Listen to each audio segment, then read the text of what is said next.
fondo de la paleta decimal? Fondo de la paleta decimal y esta modesta colección que creo que vos tenés conocimiento, que cuando se abrió el museo, la sugerencia del secretario, el doctor Piccoli, hicimos como para engalanar esa inauguración. Y después yo pensé que era por un tiempo así, pero bueno, la han dejado como colección permanente y muy lindo porque reconocen a una entidad de esas que no es que esté olvidada en el pueblo, porque tanto yo como otros directores de cultura, Silva Sarmiento, Lidia Braco, se ocuparon de hacerle su homenaje. Sí. Tal es así que el edificio Carpanelli lleva una sala que se llama Paleta Decimal de Ituzaingó. Y qué importante la paleta decimal. Yo no la viví, ¿no es cierto? Me mudé acá y no tenía claro. Cuestiones, y me la van comentando, sí. Y es impresionante. Impresionante, porque por el solo amateurismo de reunirse a conversar temas de arte, te digo más, tenía una especie de estatuto interno, a pesar de que era una entidad que no tenía ni personería ni ninguna otra cosa de esa, un estatuto interno que prohibía durante las reuniones hablar de otros temas que no sean los vinculados al arte y al espíritu. Qué pegada, qué extraordinario, ¿no? Porque cuando una reunión entre otros temas a veces se dispersan y no sería raro que terminara con enfrentamientos, inclusive. Hoy en día sería habitual, sí. ¿No es cierto? Pero en su defecto encontramos gente que hacía una paleta decimal con un arte sí. Increíble, y acá en Ituzaingó. Y qué bien llevada de haber estado. Yo tuve suerte de participar en alguna reunión, pero era un adolescente, no, en ese entonces la verdad ni la historia ni el arte eran mis prioridades, pero igual iba. Se reunieron desde mediados de 1954 durante 22 años ininterrumpidamente en la muy modesta vivienda que tenía el dueño de casa que le ofreció para esas reuniones, don Victorio Cerini, en la actual esquina de Lavalle y Olavarría. Los árboles, los cipreses que estaban bordeando la casa los ha conservado el nuevo dueño. La construcción naturalmente la demolió cuando compró un doctor Fernández esa propiedad. Y 22 años reuniéndose así en la cocina, que eran esas cocinas, ¿te acordás, de campo, un poquito grandes? Pero se reunían en la cocina, 22 años, una vez por semana y una vez por mes, con un invitado especial. Y ha venido Ituzaingó lo más craneado del arte plástico. Sí. Todos vinieron por acá. Sí. Vino Berni, vino Castagnino, vino Spilimbergo, vino Pagano en sus últimos años de vida, el crítico de arte más grande que tiene Argentina. A propósito, integró la paleta decimal don Leonardo Estarico, que algunos dicen que después de Pagano y Esquirru, probablemente es el crítico de arte más grande de Argentina, fue don Leonardo Estarico. Y es un crítico de arte que cuando uno lo lee y todo, es crítico de arte porque interpreta el arte. No, pero además un hombre que sin haber viajado a Europa, tiene libros escritos sobre pintura italiana y francesa. ¿Qué te parece? Una máquina de estudiar, ¿no? Y ese grupo muy lindo, entonces el secretario, el doctor Piccoli, sabiendo que yo tenía esta pequeña colección, sugirió que podría hacer la apertura del museo en base a esta colección. Bueno, no lo dudé un minuto, como homenaje a mi padre que le integró y a los artistas que le integraron también, porque las obras que están acá expuestas fueron todos obsequios, naturalmente. Claro. Son obras que tienen, algunas de ellas, un valor afectivo y quizás no mucho valor económico, pero lo más importante que son gente del pueblo, y además lo segundo, que vivieron para el pueblo, porque durante su tiempo de existencia hicieron muestras, exposiciones, charlas, organizaban todo ellos, generalmente con la palabra del mejor orador que tenían, que era don Leonardo Estarico, por supuesto, y también porque hay entidades que están en los pueblos pero que no se integran al pueblo. Vos lo sabrás bien, porque estás en tu tarea periodística y lo habrás visto. No, pero ellos vivieron en el pueblo y se integraron a la sociedad de Ituzaingó, y cada vez que había un evento no perdían oportunidad de ofrecer su posibilidad de hacer muestras o charlas. En aquel entonces, que eso lo vamos a hablar el día de la charla acá, en el lugar que era el foco de reunión de la cultura de Ituzaingó, que era por supuesto el Centro Cultural Bernardino Rivadavia, ¿no? Claro. Una entidad que creo que tenemos que homenajearla, Mario, porque durante no menos de 40 años ofreció sus servicios culturales, aparte de la parte médica, independientemente de la parte médica y la parte cultural, hizo una tarea extraordinaria también. Sí, ten en cuenta que nosotros ya estamos de paso, ¿no? Y los que vienen no tienen tanto recuerdo de que haya existido. Pero eso es nuestra responsabilidad. Claro que sí. Que como se lo tenemos que agradecer también a Rolando Goyó, que durante, yo creo, calculo alrededor de 45 años estuvo acumulando material, que todavía no está a disposición de la comunidad, pero en algún momento va a volver. Y tiene esa tarea de juntar el pueblo y amar el pueblo y no dejar que se caigan los recuerdos. Eso es fundamental. Morón lo tuvo en varios historiadores, pero fundamentalmente en uno que fue el bebé Lacoste. Claro. Creo que don Alberto Lacoste fue un premio que haya tenido Morón teniéndolo como vecino. Por suerte su material se ha conservado en gran parte, se ha perdido algo. Ahora me dijo tu colega Oyarzábal que apareció una señora que tiene un cajón lleno de obras de Lacoste, sí, lo cual sería también un verdadero hallazgo. Y lo segundo, por supuesto, la Asociación de Estudio Histórico que preside Garcela Sáez, que también revive la memoria. Claro que sí. No tenemos que dejar, creo que estamos cometiendo, modesta opinión, esto no tiene nada que ver con la política, creo que las raíces no tenemos que perderlas. Pero acá pasa una cosa, y estas son nuestras raíces. Esto tiene que ver con la política. En la política, cuando ganó la economía, o sea, antes era el político y venía debajo la economía. Ahora viene la economía arriba. O sea que en la política prácticamente está despilfarrada, ¿no? Sí. Y nosotros tenemos que hacer el hecho de contabilizar las cosas. La historia la han politizado también, cosa que no debiera ser. Que no debiera ser. Eso es lamentable, porque la historia es historia. Ahí está. Es un documento. Es la historia que tenemos que vivir a través del documento. Por eso la página de paso te puedo pasar el avisito. Por favor, todo. Para los que les interese Historia de Ituzaingó, es muy fácil entrar en Google. La página se llama Historia Documentada de Ituzaingó, pero si entras simplemente, no te acordás la palabra documentada, y entras en Historia de Ituzaingó, sale ahí Historia Documentada de Ituzaingó.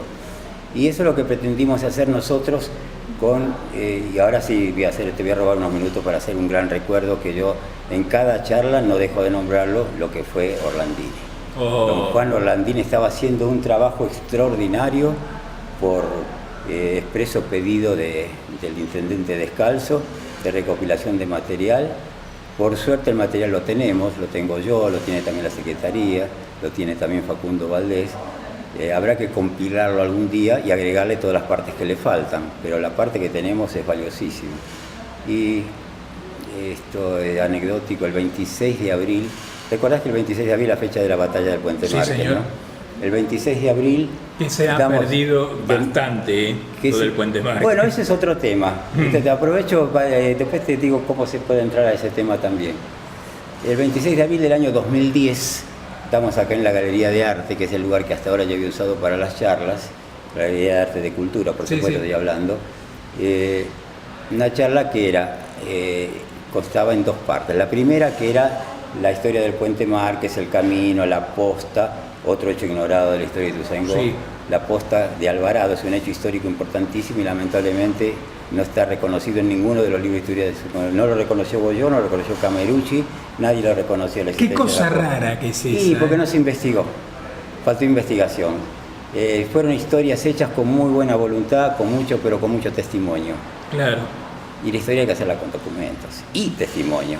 Sí, pero el documento es fenomenal. El documento es lo que tenemos que ir primero. Y el testimonio es valioso también. Claro que sí.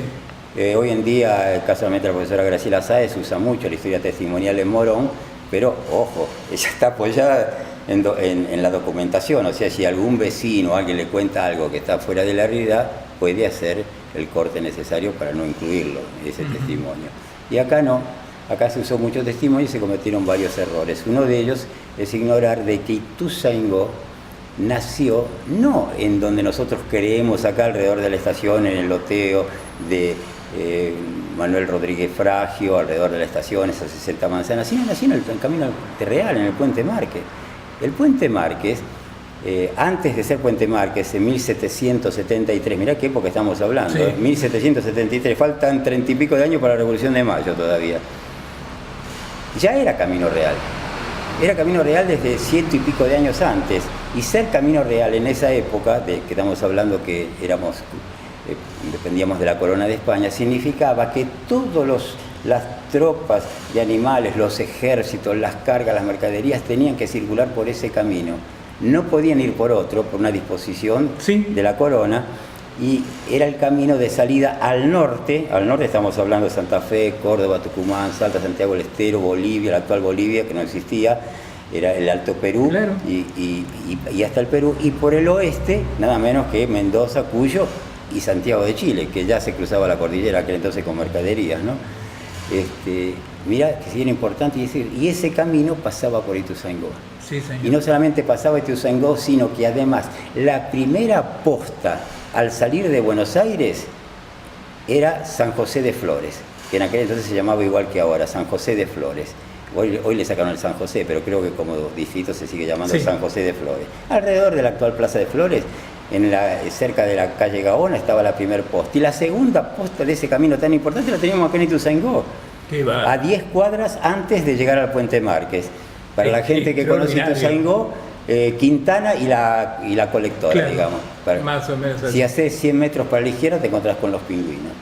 Esa disposición, esa ubicación de la posta, la encontramos con Juan Orlandini, investigando con muchísima precisión, y llegamos prácticamente a la opinión que debe haber estado ahí. No quedó ningún resto, naturalmente, porque las postas en aquel entonces eran ranchos de adobe. Sí. Que el tiempo se los llevaba, después el agua se los llevaba, ¿no es cierto? Era un hombre muy pomposo, pero unos edificios muy, muy pobres, muy modestos, con pisos de tierra. La posta de Alvarado, por ejemplo, y la de Ituzaingó no se llamó del Puente Márquez, se llamaba la posta de Alvarado, que era el nombre del maestro de posta. Generalmente las postas llevaban el nombre del maestro de posta, ¿no? Pero comúnmente la gente le llamaba del Puente Márquez. Tal es así que tenemos un documento hermosísimo nosotros, lo he pasado en algunas charlas, Mario, que en el año 1813, mira qué época estamos hablando, 3 años después de la Revolución de Mayo, viene una inspección del correo, porque las postas eran entes oficiales, en cierto modo. Era una concesión que le daban a un maestro de postas, pero tenía un reglamento estrictísimo dado por el Cabildo y controlado por el correo de aquel entonces, que tenía que respetarlo al máximo. Y entonces tenemos el documento de la inspección esa de 1813. ¡Qué bueno! Y que dice, después de X leguas, que era la medida que se usaba en aquel entonces, llegamos a la posta del maestro Alvarado, llamada comúnmente del Puente Márquez. El mismo inspector de correo reconoce que el nombre de Puente Márquez había desplazado al de Alvarado, ¿no? Y describe la posta, describe las deficiencias que tenía y las bondades que tenía. Las bondades que tenía más del mínimo que exigía de caballos cada posta. Tenía entre 500 y 1000 caballos ahí Alvarado, nada menos. Porque tenía la función de la posta era sobre todo, renovar los caballos. Un caballo puede hacer más o menos en kilómetros, que estamos más acostumbrados a hablar, unos 50 kilómetros por día, y después tiene que descansar. Y si es de un carruaje, lo mismo, exactamente igual, ¿no? Entonces, a una distancia de 6-7 leguas, se colocaban las postas. En esta zona, más lejos, las distancias eran mayores porque no había gente para ponerlo de maestro de posta. Y nadie le interesaba también. Así que mira si fue importante Ituzaingó. Y entonces ahora en Google, para la gente que tenga la inquietud, va a encontrar un botoncito que dice el camino, la posta y el Puente Márquez, y más abajo con un subtítulo, hitos fundacionales de Ituzaingó. Fenomenal. Y vamos a sacar la verdad, Ituzaingó nació ahí. Después, cuando este genio de la inversión, que fue don Manuel Rodríguez Fragio, porque realmente fue un inversor con una visión de futuro, un genio, digamos, en lo suyo, ¿no? Y compra las tierras céntricas acá y hace ese loteo. Naturalmente, la actividad principal del pueblo se trasladó acá. ¿Por qué? Por el ferrocarril. Sí, claro. Porque cuando don Manuel Rodríguez Fragio compra las tierras era porque el ferrocarril ya había llegado, se sabía que iba a llegar a Morón. La empresa había sido fundada entre el 1853 y 54 y llegó a Morón en el 57. Por esa época compra las primeras tierras Rodríguez Fragio, vivísimo, con una visión de futuro, dijo, si viene el ferrocarril, viene el progreso. Y claro. Y la acertó realmente. La estación tardó después 20 años en llegar, pero no importa. Sí, que ya estaba la vía. Claro, ya estaba la vía, ya estaba allá. Y además estaba el tren que ya llegaba En 1860 ya llegaba a Moreno el tren, mirá qué progreso. Qué bárbaro, ¿no? O sea, la línea comienza a correr en el 56, 57 y en 1860 ya llegaba a Moreno y Merlo. Qué bárbaro. Tenemos algunas fotos de la inauguración, de la vieja estación de Merlo. Y mirá si será importante el ferrocarril, esto le serviría también para los chicos. Y lo que ente movilizador es el ferrocarril y qué barbaridad lo que han hecho, no tanto el último gobierno que intentó reflotar un poquito la política ferroviaria, pero los anteriores en política ferroviaria la destruyeron, no tienen perdón. La destruyeron. No tienen perdón de nosotros, no digo de Dios, pero no tienen perdón de nosotros que hayan destruido los ferrocarriles de Argentina. Lamentablemente. Merlo languidecía, tenía entre 60, y esto lo dice un historiador muy serio, el doctor Capese, que lo conocés vos, de Merlo, entre 60 y 80 pobladores Merlo tenía en 1860. Se había quedado. ¿Por qué? Porque el camino real que pasaba por ahí, ya no pasaba por ahí, pasaba por el Puente Márquez. Entonces le sacaron el camino y se quedó languideciendo. En 1860 le ponen la estación del ferrocarril y 7, 8 años después ya tenía 1000 y pico de pobladores y siguió creciendo así en forma geométrica, gracias al ferrocarril. Entonces mirá si tenemos motivos en Argentina para que el ferrocarril vuelva. Y fíjate, los que han sacado, que prácticamente los pueblos han muerto, ¿no? Bueno, quedan pueblos fantasmas, es esto. Sí, Hay líneas enteras que recorres pueblos fantasmas que quedaron, algunos tienen un poquito de vida comercial. Acá lo más cerca que tenemos de pueblos fantasmas son los de la línea de Villar, Plomer, La Choza. Claro. Que quedaron ahí, quedaron que nos quedó el triste recuerdo nada más. Y otros que directamente no existen, y otros que van reflotando de a poquito.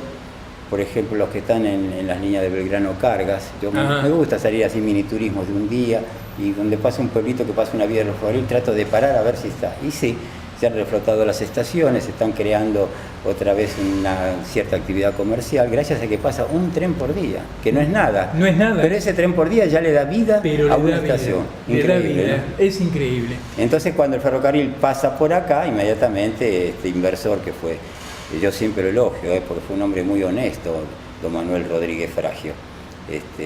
Lamentablemente el historia de Ituzaingó le ha pegado un poquitito, vos lo sabés, diciendo que compró las tierras por una botella de ginebra, que usó derechos sucesorios para quedarse desde aquel Rodríguez Flores, que no existe en la historia de Ituzaingó, hasta él.